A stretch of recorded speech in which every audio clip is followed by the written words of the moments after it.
Hello, all you positive heads out there. It's so good to be back with all you beautiful reflections of the one source consciousness that creates and animates all things. If you're new to this podcast, of course, we are super happy to have you here, and we just ask that you bring an open mind and heart to your listening experience and to be prepared to explore vantage points that I'm convinced will help shift or solidify your current understanding of the ultimate nature of reality in a way that is extremely empowering. Speaking of exploring powerful perspectives, I'm super excited to announce the release of my very first book, The Golden Key: Modern Alchemy to Unlock Infinite Abundance. If you're ready to alchemize the circumstances in your life so that your abundance expands to an entirely new level in 2021, head over to goldenkey.gift to download the audio or ebook as my gift to you by using the code POSITIVEHEAD.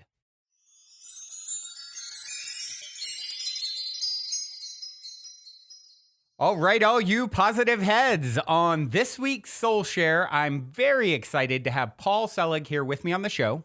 Paul is a psychic intuitive, teacher, and award-winning author of several channeled books, most recently of which, The Kingdom, which actually completes his Beyond the Known trilogy. Excited to dive in today. Hello, Paul. Welcome to the show, my friend. Thanks for having me. Yeah, I've been looking forward to this for quite some time. I have long been an admirer of your work, and I know the listeners will enjoy it too. I would like to start with the same cliche opening question I always ask, and it is this. You're in an elevator. The woman next to you looks over, says, "What's your passion?" You have 10 floors to answer. What do you say? Napping. You know, that might be the most, that might be the best question and the closest and dearest to my own heart that I've ever heard. Fair enough. You got 9 floors to go, but I'll let her think about that. So if you would, Paul, give us a little bit of your backstory for those who aren't familiar, whatever feels pertinent to share. Just to give the listeners an idea of, who the heck you are and how you got here. Well, I mean, this isn't what I expected I'd be doing with my life. I was raised sort of an atheist in New York City, and I was raised to believe that stupid people believed in, spiritual stuff. When I was 25, I hit a wall. I was just out of graduate school at Yale. I was a hard partying playwright. And I hit a real wall. I had a list of all the things that I thought I needed to achieve in my life to make me okay. And I got the whole list and I wasn't okay by any stretch of the imagination. And I actually started praying for the first time in my life. I really felt backed up against a wall. And I actually got a response, which really kind of floored me. I heard a voice telling me to get my act together and how to do it. And I actually listened and I did what it said. And that was the beginning of a lot of change.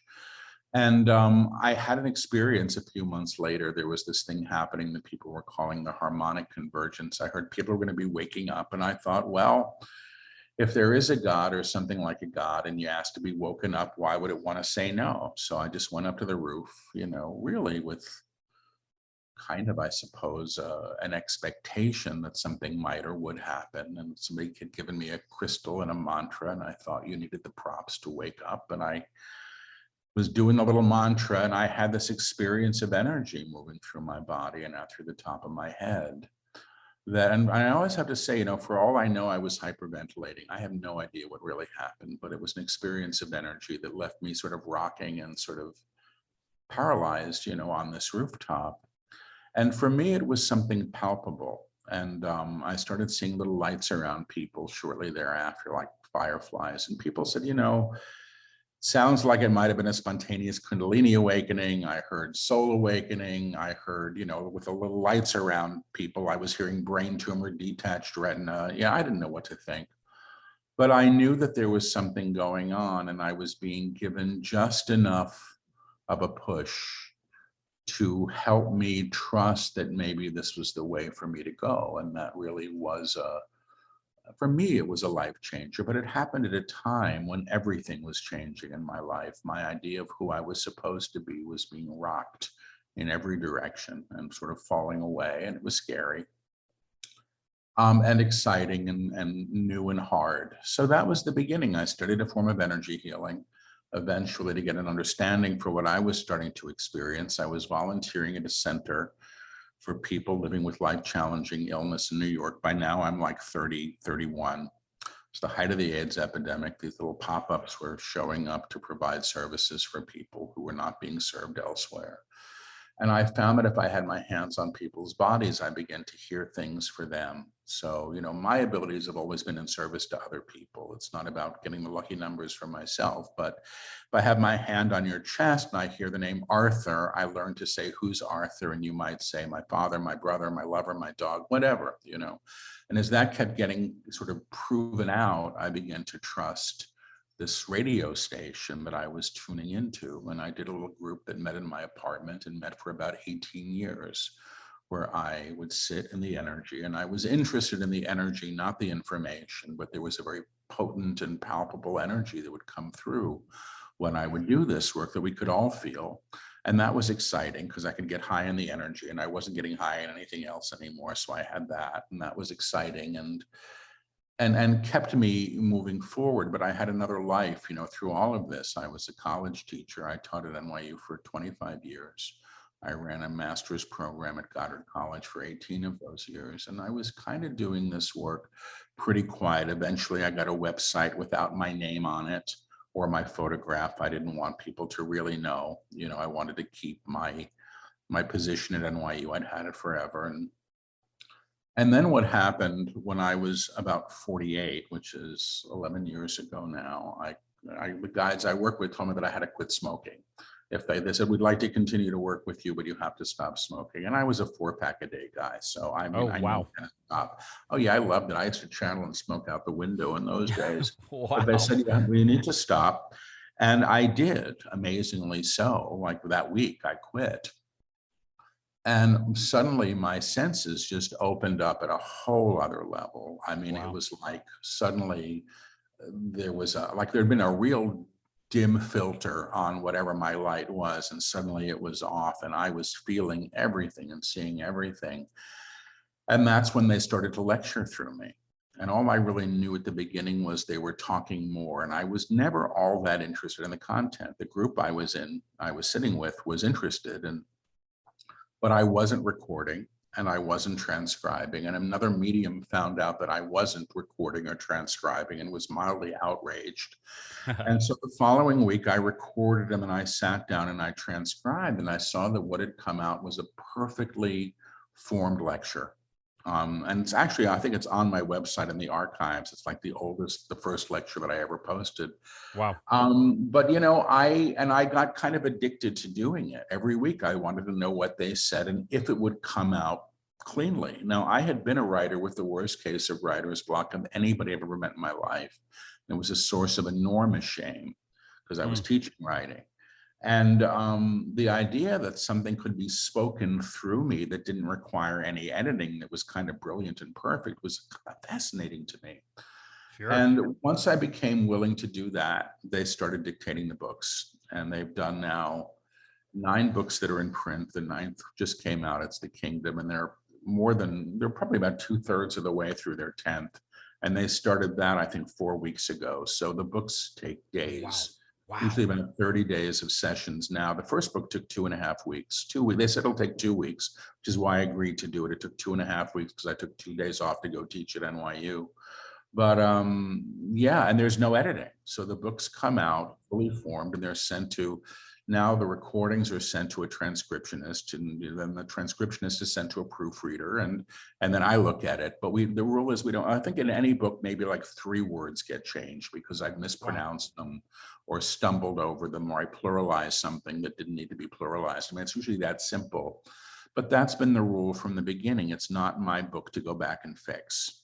Wow. And so, the last, I would say, 6 books or so have all been done in front of live audiences. I mean, lately more online, although I did convene a group where I live now on Maui to be present for what turned out to be about 100 pages of the book that they're currently doing, because I miss doing it in front of people.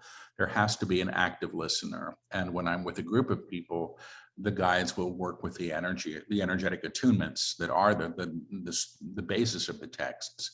And then I get to feel that again, because I like to be in the energy and feel the energy. And I can feel it when I'm channeling with people on a Zoom call.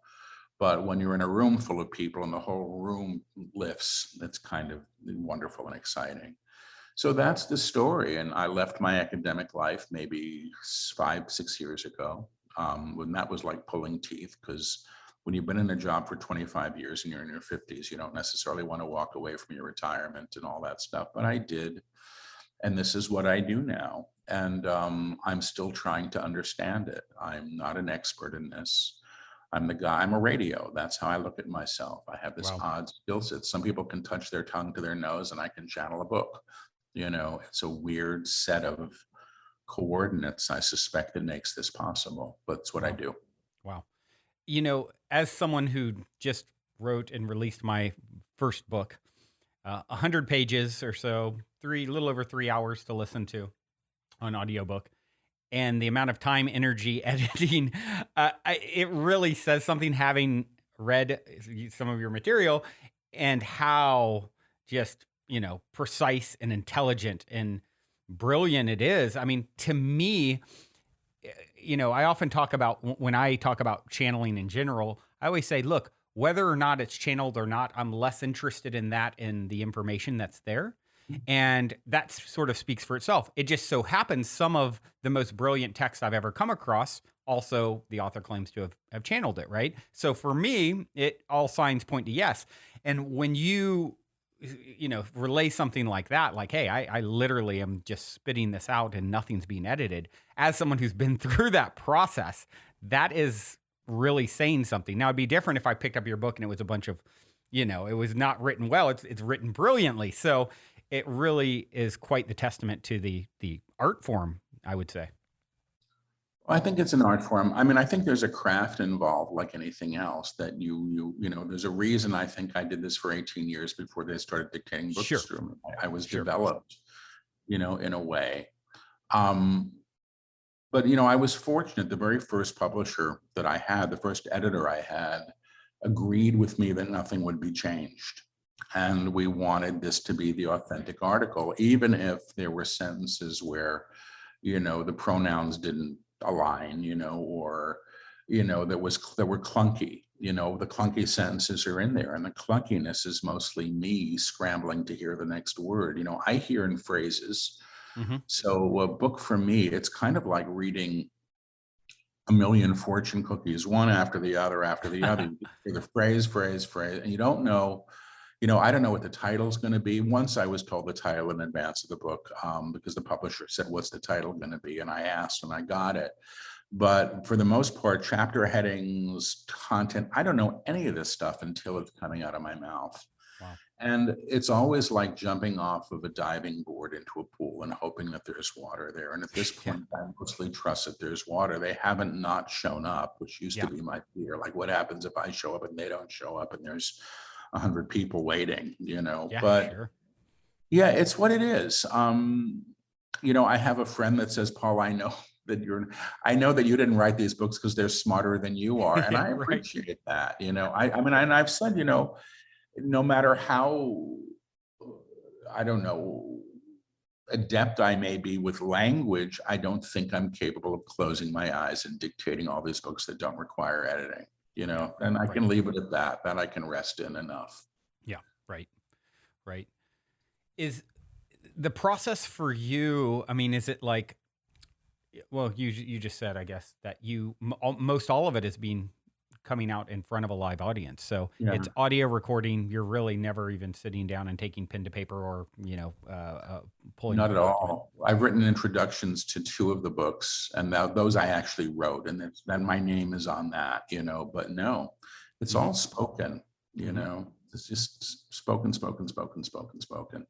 Is your process, as far as your consciousness and personality, what is the experience for you when the guides are coming through? I mean, it's pretty consistent at this point. It's less herky jerky than it used to be at the beginning. There are videos of me early on where I'm like rocking like I'm at the Wailing Wall, Hmm. and I still will do that sometimes when the energy is really high. I'll just move back and forth a bit, Hmm. but the process is the same. I hear one phrase repeated, insistently. So it can be, they need to know, or today we are here, and finally I'll give that one phrase voice.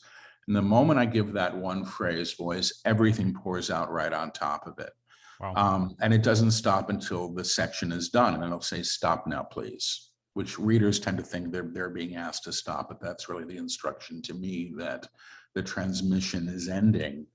I do, before I start, a little prayer of protection that I've been doing since the beginning. And it's not because I'm frightened of anything out there. It just sets a common field that I want to work in. And I used to imagine myself climbing into the back seat of a car and turning the steering wheel over to the guide, which was just a way of getting out of the way. But my experience pretty much is that first phrase that I hear and everything that comes is in some ways an unasked for thought. And it has a different quality than my own thought and a different sort of syntax than my own word choices, than my sentence choices would not unfold. I've never said my fellows in my life, my Right. fellows and I. And your It's not cadence my is different. stuff. The cadence is different. Sometimes there's an accent, but really it's just like, I mean, it's kind of like a bowling ball just comes and just sort of moves all the other pins off to the side. They're still there. And I'm in the back saying, hey, wait a minute, I don't trust what you're saying, or hey, wait a minute, can you explain this some more? And mostly they will. Today, I did a channeling session for the newest book with a Zoom group. And the guides told me that I was undermining the text with my question, which Wow. I've never heard that before. I was rather shaken. Wow. But I think what I actually think happened was they actually had a whole thing that they needed to get out, and they used that as the excuse to get it out. Paul, Mhm. get out of the way. Here, we're going to go and do it our way, Gotcha. and they've come to anticipate my questions, I think, at times now, because in the old days I was known to derail an entire chapter, that was being dictated because I'd object to everything and they'd say, okay, Paul, we'll deal with you now, and then we'll decide later if this is in the book. There's one book where they spend half a chapter addressing my fear, which wasn't the intended chapter. Wow. They were doing a chapter on principles, and I was not trusting any of it. And I kept interrupting, and they said, okay, let's just deal with you for Wow. now. Wow. And it ended up in the book. And I don't know. So they've gotten smarter since then. I think they manage me fairly Right. well. Right. Right. Wow. So, would you give us a little insight into who the guides are, how they relate to you? I Yeah, know. they're teachers.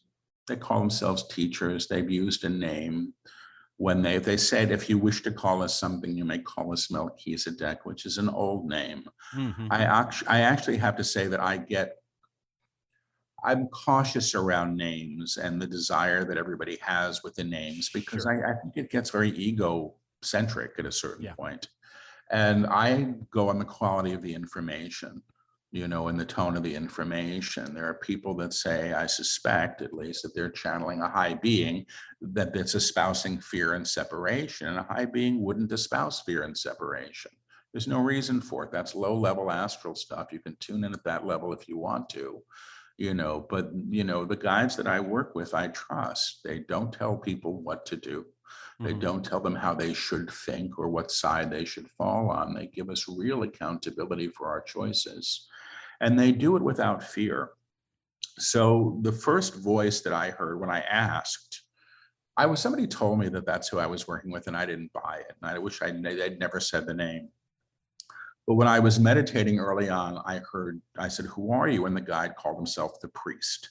And then I heard the high priest. And then, Melchizedek, if you wish to get into that stuff, was the high priest of Jerusalem. And that was the title, I think.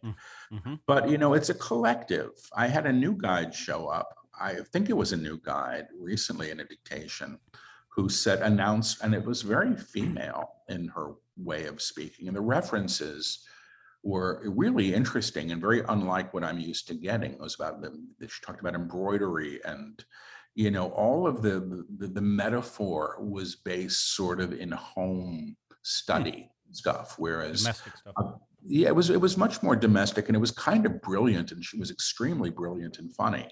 And I feel it was a female because of the word choice and the descriptors, but I don't know. I don't usually see them when I'm working.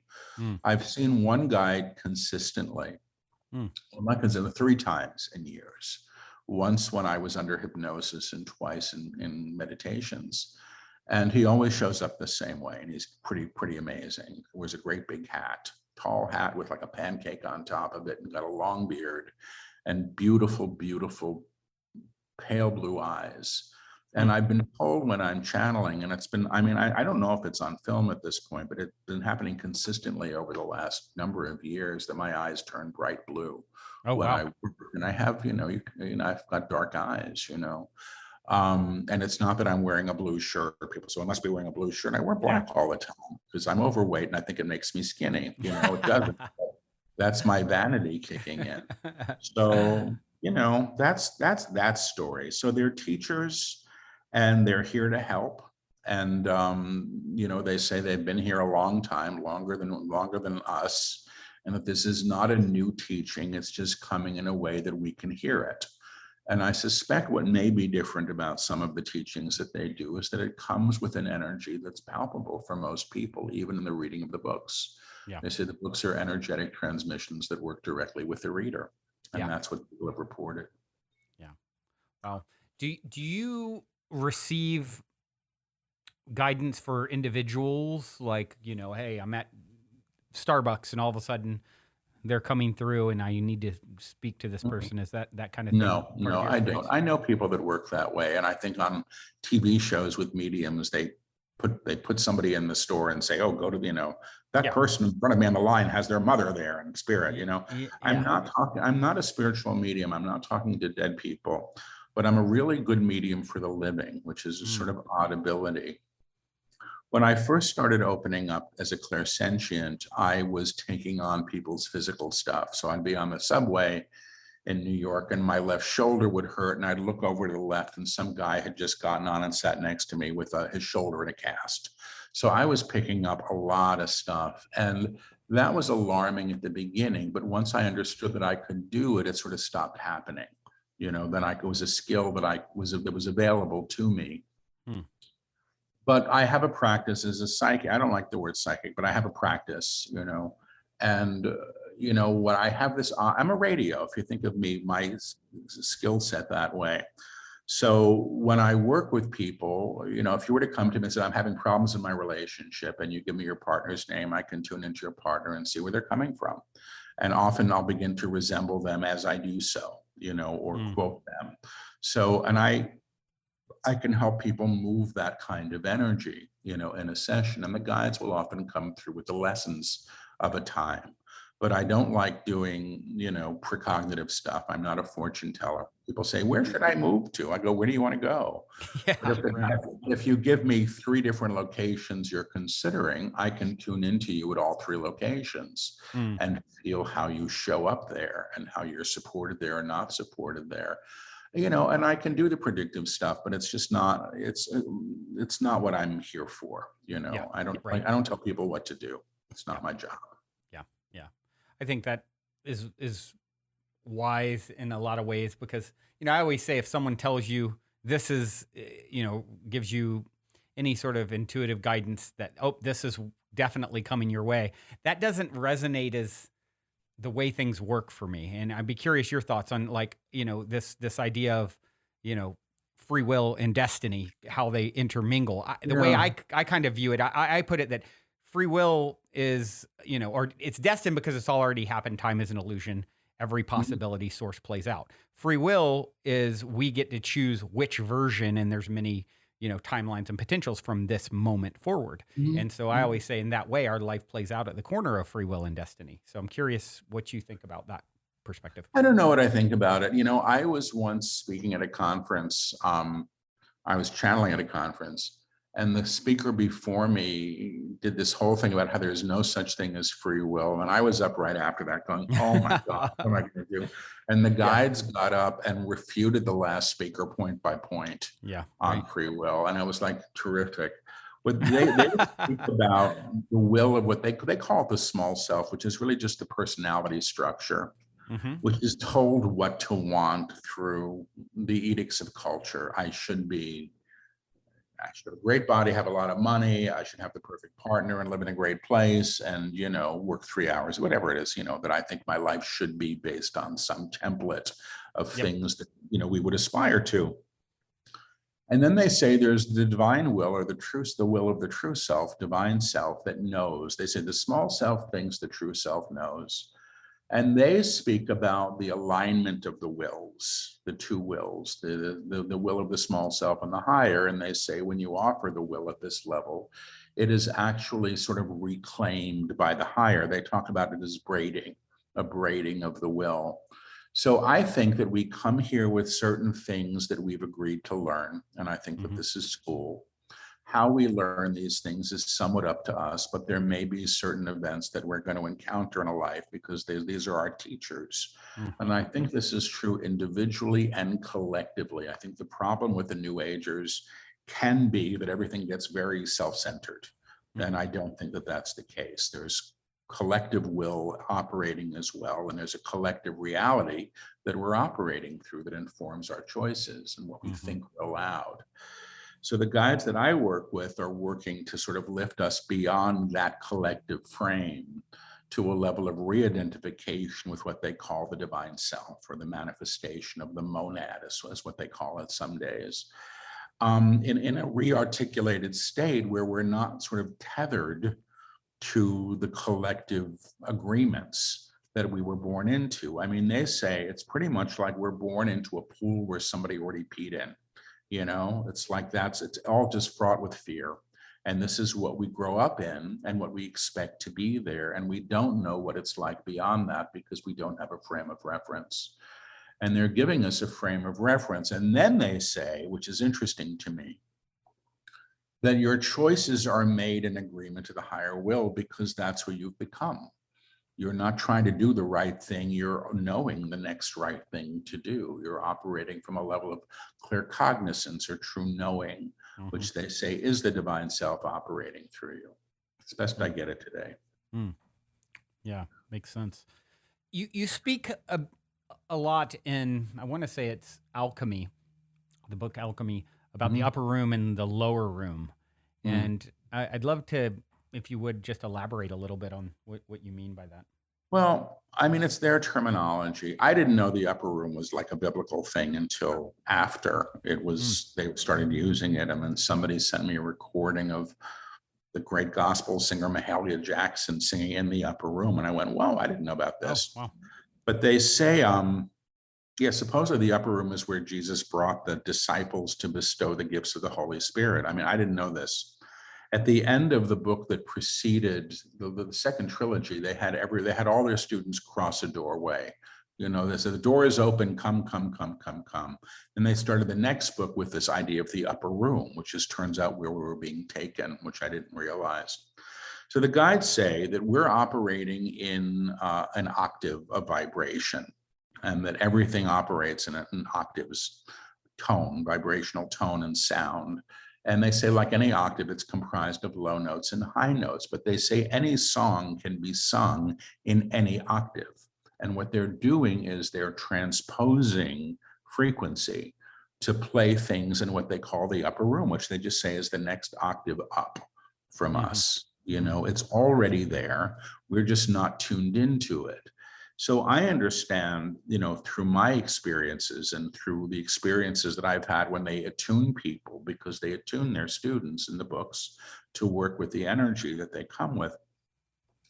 And they say, there's a lot of radio stations that can be played, and we don't know that we're allowed to play them, and we haven't been given the coordinates with which to do so.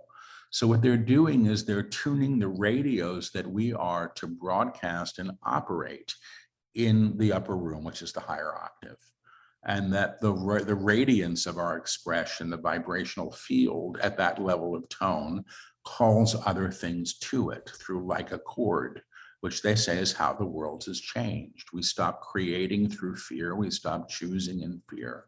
We start choosing in accord with our own true knowing, which is not fear-based. If you think, look at your own life, anytime when you really knew something, like I knew I was in love, I knew I lost the job, I knew she was going to die, whatever that was, more than likely there was no fear in that moment, because the guides say fear and knowing don't exist at the same time. Hmm. So it's even like if you're given a hard diagnosis, that's not what's scary, it's what's going to happen next, you know? So I don't know if I answered your question, but that's my understanding of the octaves and the upper room. Mm.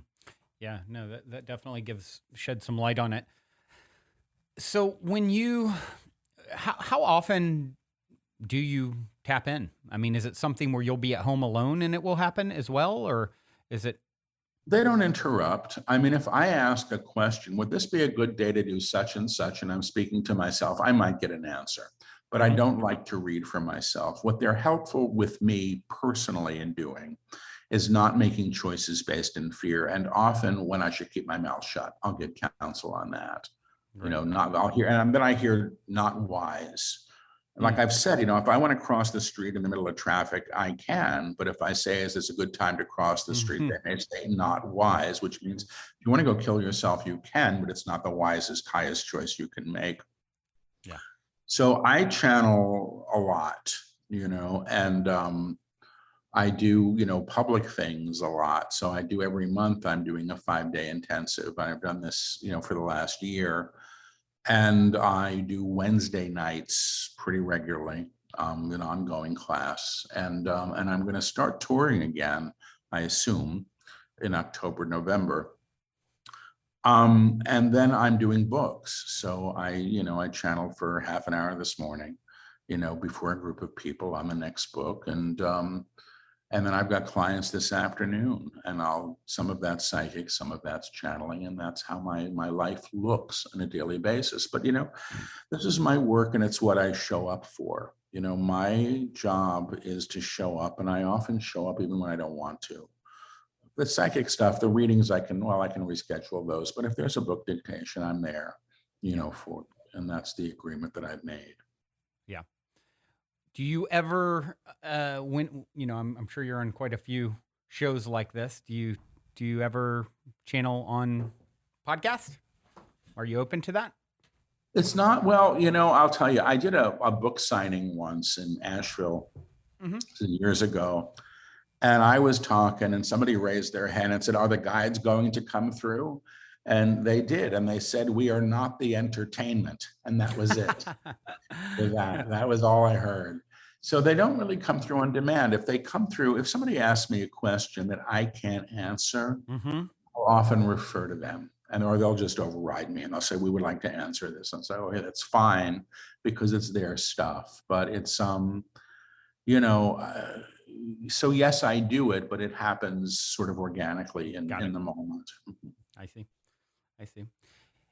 One thing I've noticed in my own life is people around me.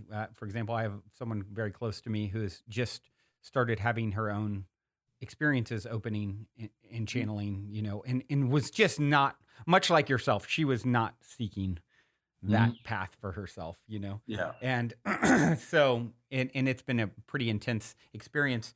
Do you, have they spoken to channeling and it becoming more widespread or anything, about that? No, not really. I mean, they're not great proponents from what I hear of everybody channeling. They're great proponents of everybody moving into their own true knowing, which is their own divine awareness, their own inherent awareness of who they are and their true worth.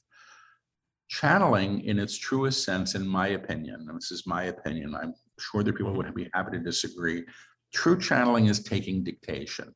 It's rarely for the recipient of the channeling. Any true channeling, I think, is probably a teaching. That doesn't mean you can't access information in a clairaudient manner. Clairaudience is one of the ways people access information from the spiritual realms. The channeling, I think, is specific, which is why, we don't edit the work. That's how it comes through. When I'm reading psychically, I'm interpreting. And if the guides want to come in and comment on the interpretation, they can and they will. I think the challenge with people opening up is that they need to have some level of discernment about what they're opening to. Just like, there's a million cable stations now, and Yep. not all of them are high quality programming. Right. And just because somebody wants to talk to you that doesn't have a body doesn't necessarily mean that they have constructive things to say. Right. So I tend to tell people that are opening up, be very cautious around fear, messages that are fear-based or telling you to Hmm. be frightened or promoting divisiveness, and also be equally aware of messages that are telling somebody how special they are, because Hmm. that tends to be an appeal to the ego, which is sort of Right. a way in. And but I do think it's a skill set that some people have it. I suppose some people can develop it. I do think that I was developed, but I think I was developed in ways that I wasn't even aware of. I was a college teacher, and there was a point, maybe 10 years before I stopped, that I just threw away all my notes.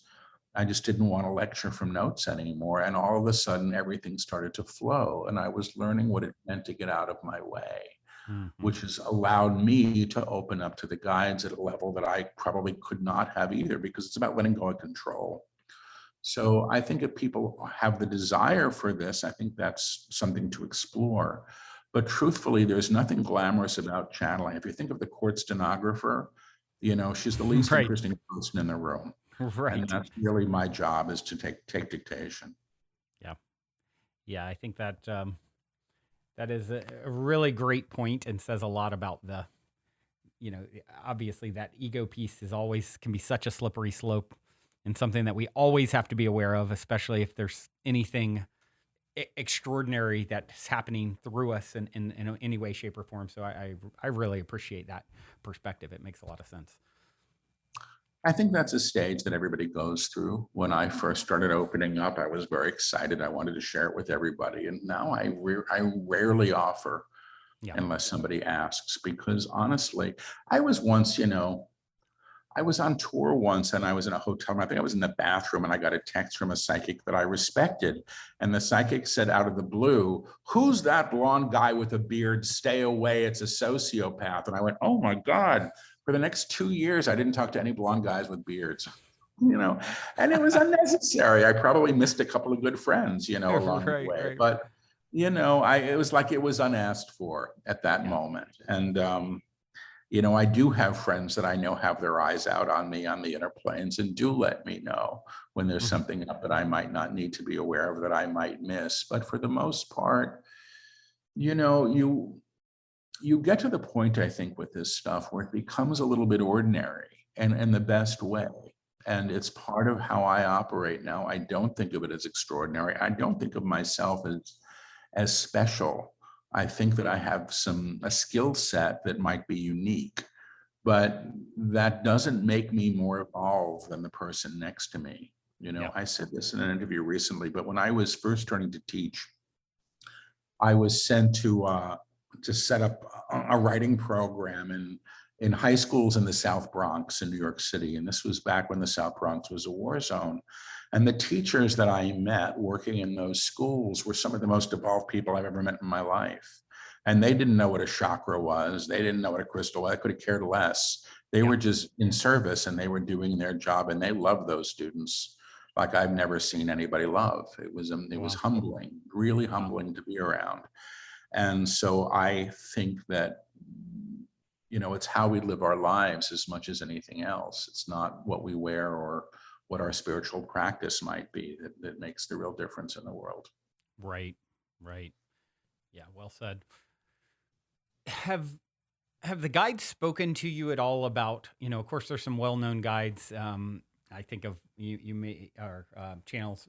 I'm sure you're probably at least familiar with Bashar, and you know, in his case, claiming to channel an actual physical extraterrestrial entity. And I'm curious what your thoughts are on that, and sort of some of these sorts of things that are, we're seeing a lot more credence and so forth given to, UFOs and whatnot from the Mhm. government now. And I'm just curious if they've spoken the guides have spoken at all about any of that sort of stuff, disclosure or No, they work. haven't. It's just not their stuff. It's not their Yep. teaching. It's somebody else's teaching.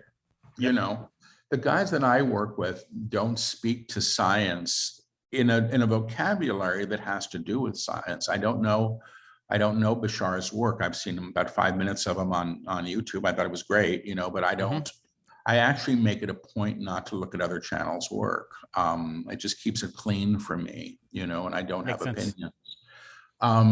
But the guides that I work with say, the language of science, as it is going to be outmoded in the next 50 years. So that's why they use music. And it also may be that like I flunked science, in high school. I don't have the vocabulary for it, but they've done it anyway. I once did a workshop at Esalen. I was there for a month with a group of students in Big Sur, and there was a student in the group who was a physicist, and she was, at string theory, and it was great to have her there. And she was confirming what the guides were speaking about, which I thought was kind of wonderful. But I don't have that information. It's not. I haven't read the books. I don't seek it out. I try to keep it clean. Yeah. Yeah. Have they spoken to you or through you in regards to the new world that is unfolding? You said 50 years, science is sort of completely turned on its head. Have they given any sort of insight into what to expect? Yeah, I mean, they've been talking about this. They said in a live stream, I think a couple of years ago, 2.5 years ago, get ready for everything to turn on its head. It's about to turn on its head. And I said, please just don't let me be in New York City when it happens. Because I think they said New York was going to be affected. And I said, I don't want to be here. I was here through 9/11. I was here through the AIDS epidemic. And I said, let me be someplace pretty, please. And I was in Costa Rica when New York shut down last year, and I never went back. Now I live in Hawaii. So they have spoken about it. They've been speaking about it since the beginning. They said humanity is at a time of reckoning. A reckoning is a facing of oneself and all of one's creations, and everything that's been created in fear needs to be reknown in a higher way. The action of fear is to claim more fear. So they're saying, from what I understand, that we're in a time of deconstruction now. And they talked about this in a book that came out a few years ago called The Book of Truth, where they said basically everything that's been buried is about to be exhumed. And the purpose of the exhumation is to bring it to the light. That's not to make it terrible, to shame it, to stick, throw rocks at it. It's so that nothing gets healed until it's seen. You don't get to sort of pretend. They say if you got a dead body in the basement, eventually it's going to stink up the whole house. So we're in this period of we got a stinky house and we're really experiencing it. And we've had it for a long time, I think, and perhaps been in denial of it. They're saying I can say it. I did a live stream last week, I think, when the new book came out, and it was sort of a free offering for people who pre-ordered the book. And they said in that live stream, and this was a dictation for the next book, that we're in a process that's going to take 4 generations. Wow. For humanity to really reknow itself in a higher way, and that we're in the period now of deconstruction, and wow. that's going to continue for some time. And it's a time of systems failing, and these are systems that cannot be held anymore at a higher level of vibration because they're so informed by fear, and none of this is graceful and comfortable.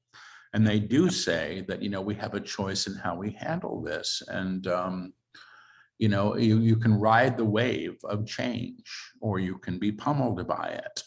And I think riding the wave of change actually has to do with an understanding that this is opportunity. It's opportunity to reknow. It's opportunity to re-see. Because I don't know that we get to go back to what we had. I don't feel that. I've never heard that. This is great change is the time we're in. Wow, 4 generations, huh? Yeah, people don't like that. I didn't like it either, but I bet. Yeah. But that's about world change.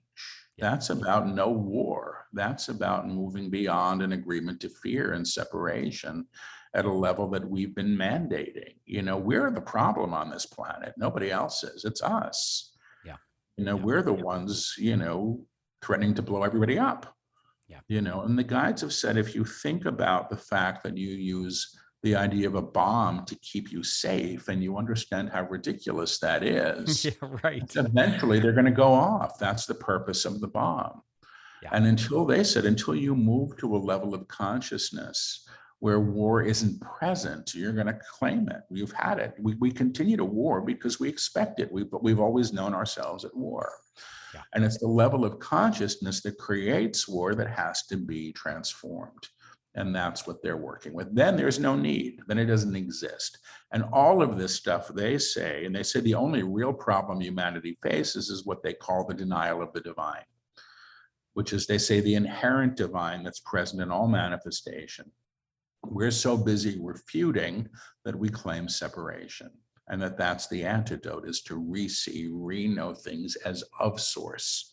Mm. They say there is one note being played in the universe, one note sung that's in manifestation as everything. Everything is an expression of that one note at varying levels of vibration. Some of it can be very low, which is the denial of the divine. They say fear is of God. It just denies it. It refuses it. But even fear can be reknown in a higher way. So I think that this is a hopeful time, but challenging. Growth isn't necessarily easy, right? So. No, I don't know who said it was. You to school, we're here to learn. Yeah. We don't always get the lessons that we would choose, but they say fear is a teacher. We've used fear as a teacher. It's not the best teacher we can have, and we want to choose a better one we can. We can learn the futility of war by blowing everybody up. Yeah. But there are other ways to learn. We don't have to learn through the acts of destruction that are born in separation and fear. And that includes, greed and supremacy and self-righteousness and all of the masks that fear wears. So, yeah. Do you, or have they ever spoken to sort of some of the effects of, our growth or ascension, or the veil thinning, and what that looks like or will be like? They've talked about it a lot. In the kingdom, they talk about it. In the book that they're doing now, they just talked about it this morning. But they say, that the filter that we've been operating with has been preclusive of the divine, and our senses in some ways have been party to that. So in this process of realignment, the senses begin to open to receive more information. Inclusive of, they say, colors which are beyond the spectrum that we've been able to see thus far. I've been sober since I was, 25 years old. So my path has not been inclusive of hallucinogens. That's my choice now. I don't think they're addictive. It's just my path is my path, and this is how it's been. And I've heard people say that their experiences with some of the guides' work is comparable to that, what they've had on plant medicine and things like that. Mm-hmm. But I think that they're taking us to a level of awareness that they say is already present. We're just denying. So they're shifting us in our chemistry and all those things. And so they talk about that, the senses. They talk a lot about how matter is altered through vibration at the level of tone that they're bringing us to. And that's how they say how a world is claimed anew. They say you become the doorway at a certain level of tone or vibration between the octaves. So your very presence is what supports the lifting of what you encounter, because that's the level of tone or oscillation that you've aligned to. And consequently, I guess this is entrainment, which is the word somebody told me that's what it meant, but everything's operating in accord. So if you're vibrating a certain level and you can lift what you encounter because you're not denying the divine in what you encounter moves to a level of agreement or vibrational accord to you. And that's how they say a world is made new. And they say that that's actually structural and visible, but I don't know enough about that yet. That's the book they're starting to do now. Wow. Yeah, that's such a powerful realization that, it's really saying, what you resist persists, what you accept and, bring love to, you sort of transform, right? Yeah, I agree. Wow. So one of the things that I always love to get from guests is, I love a good story, and a story of synchronicity or serendipity or positive paranormal story, I've got to think there's probably some fun story time up your sleeve that you might be willing to share.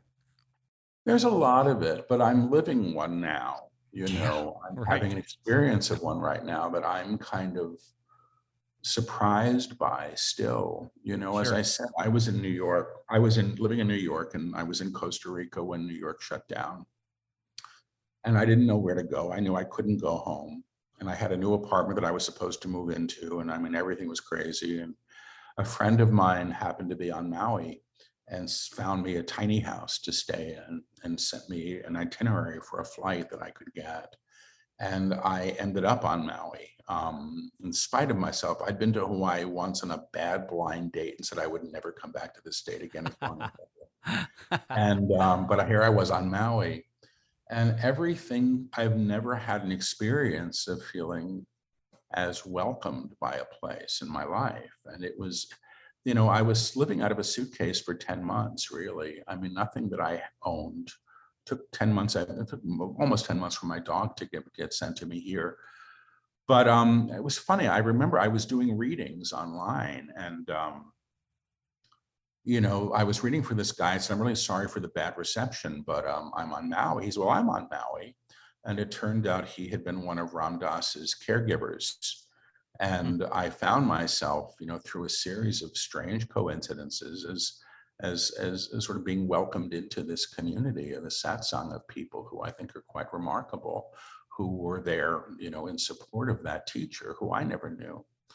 And I'm having a completely different life than I could have imagined and that I would have wow. chosen for myself. And that's the key. I wouldn't have chosen this because I didn't think it would be on the menu the way it's come. I had my idea of what it should look like and how I would like my life to be.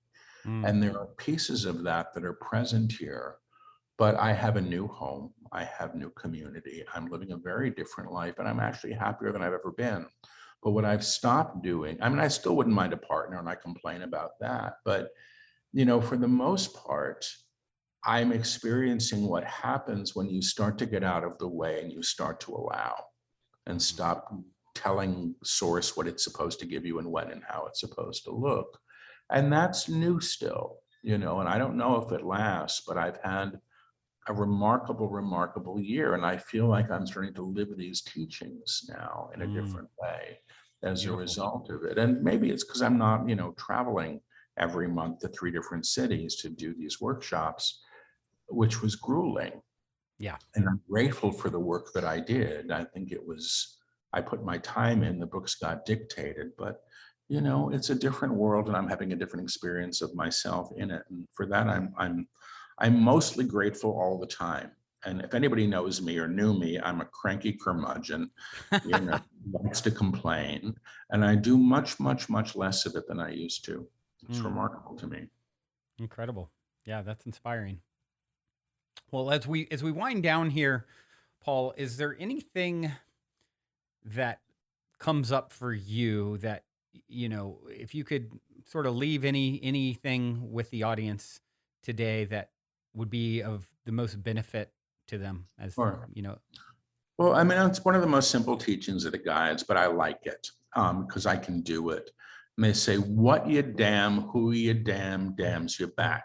In other mm, words, what you put in darkness or who you put in darkness calls you to that darkness. mm, And they say, what you bless blesses you in return. And they say a blessing is the acknowledgement of the presence of the divine upon what you see, upon mm, something else. That's it. And, and that's, again, simple law of co-resonance. It's really, really simple. I also like when they tell me and remind me that self-righteousness is always the small self. So when I'm up on my high horse and deciding what other people should think or do, that's mm-hmm, usually my ego, mm-hmm, trying to ride roughshod over something, and that never gets me much except mm. pain. So, so that's enough, I think. I love that. What you damn, who you damn, damns you back. What you Yeah. bless, blesses you back. Mhm. Beautiful. Simple and profound. I love it. What is the best way, Paul, for people to connect with you? Obviously, your books, I'm assuming they're all on Amazon, your website. You won't care to share any Yeah, of that stuff? all the booksellers, Barnes and Noble, IndieBound, all that stuff. My website, I think, has links, and my website is just my name. It's paulselig.com, and there is information on the live streaming events and the live events that we have beginning again in October. Beautiful, beautiful. Final question for you here. My closing cliche question. In 60 seconds or less, what is the meaning of life according to Paul Selig? When do I get to take a nap? That's really napping. I'm tired this week. I just want to take naps. And what is the meaning of life in 60 seconds? School. I want to say it's school. It's a school. We're here to learn. Yeah. The lessons aren't always comfortable, but they're all opportunity if we can begin to sort of reframe things in that way. That's the best I can do. Bless them up, right? Bless them up and get through the class so that you can get to recess. Paul, thank you so much for taking the time to share your wisdom. It has been an honor to connect with you, and I know all of you out there listening as well. I appreciate you always tuning your beautiful brainwaves and immaculate hearts into the show. Till next time, everyone, journey well. Also, before we sign off, I wanted to remind you to download the Golden Key audio or ebook as my free gift to you at goldenkey.gift using the Golden Key code POSITIVEHEAD. And please, if you enjoy my gift, leave a positive review on Amazon so others can find the book and unlock their lives with the help of the Golden Key as well.